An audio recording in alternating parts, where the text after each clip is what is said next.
But Katie and Mimi, you head over for your performance preparations. Sonora.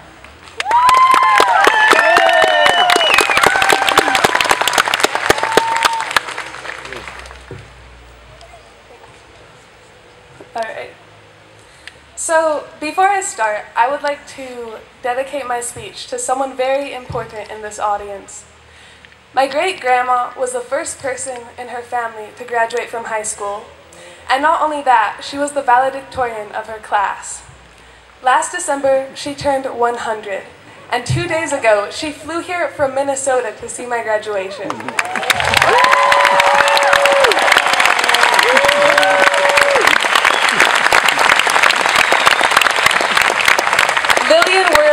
Is one of the most inspirational and amazing people in my life, and I'm so proud to be up here following in her footsteps.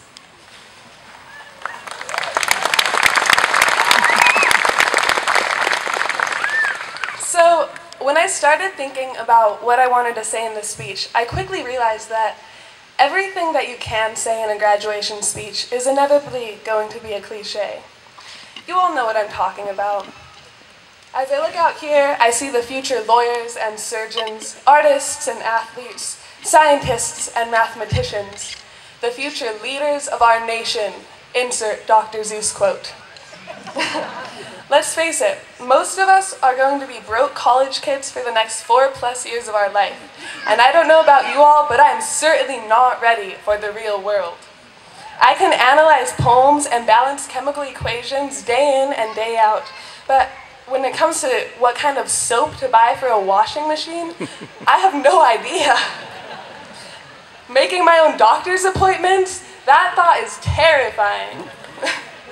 Now, I'm not saying that Ashland High School has left me totally unprepared for the real world. I've learned a lot these past 4 years. In AP Psychology, the entire class filed into a stall in the girls' bathroom to watch Jay Priskinnis flush a toilet, which was supposed to teach us about how an action potential worked, but really made me realize how glad I am that I don't share a bathroom with 20 other kids. In chemistry, I learned that you can put on glasses that make light into rainbows and listen to Pink Floyd in a darkened room for science. In algebra, I learned that contrary to popular belief, polynomials do not come from Polynesia. And in anatomy, I learned that the top of your stomach is called the fundus. In art, I learned that no matter how sassy you are, you will never be as sassy as a 6'7" bearded art teacher snapping his fingers and saying, "Hey!" But by far the biggest thing that I've learned these past 4 years at Ashland High School is how kind the people are here. These past 4 years have opened my eyes to the amazing generosity of everyone that I've met.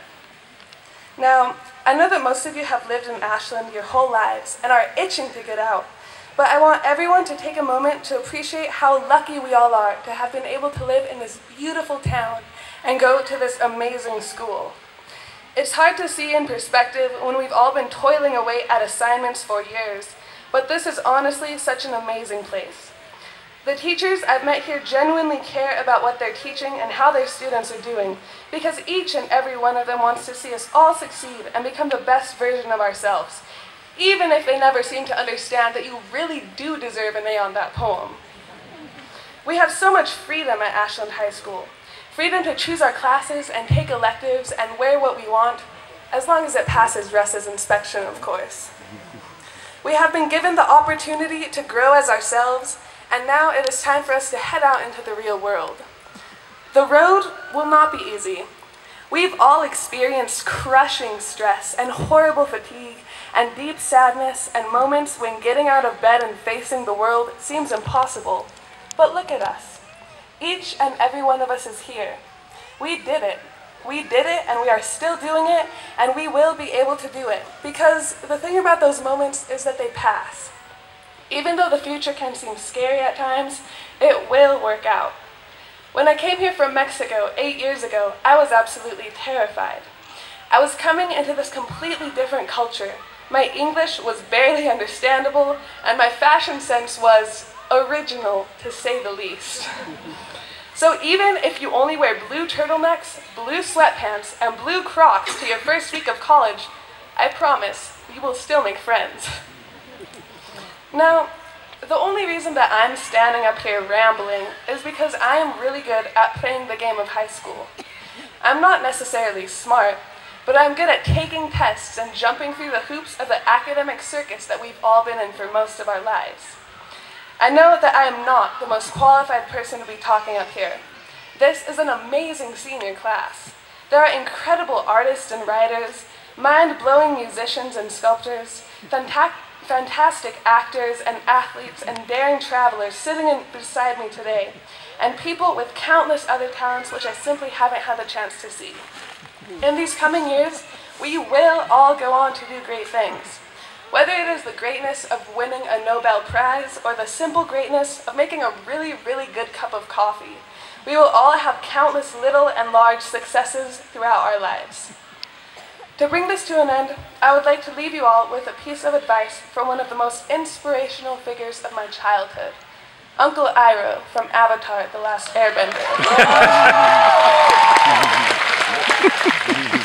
Life happens wherever you are, whether you make it or not. And now it is time for every single one of us to go out and make our own lives happen the way that we want them to. Thank you.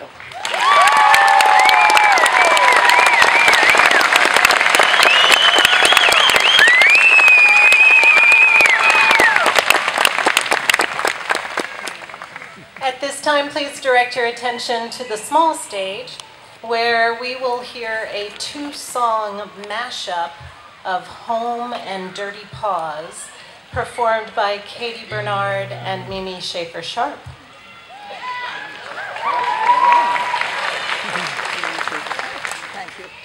Hello everyone, I'm Mimi Schaefer-Sharp. And I'm Katie Barnard. And as Ms. Zundel said, we are singing a mashup of Home by Edward Sharp and Zeros and Dirty Paws by Of Monsters and Men.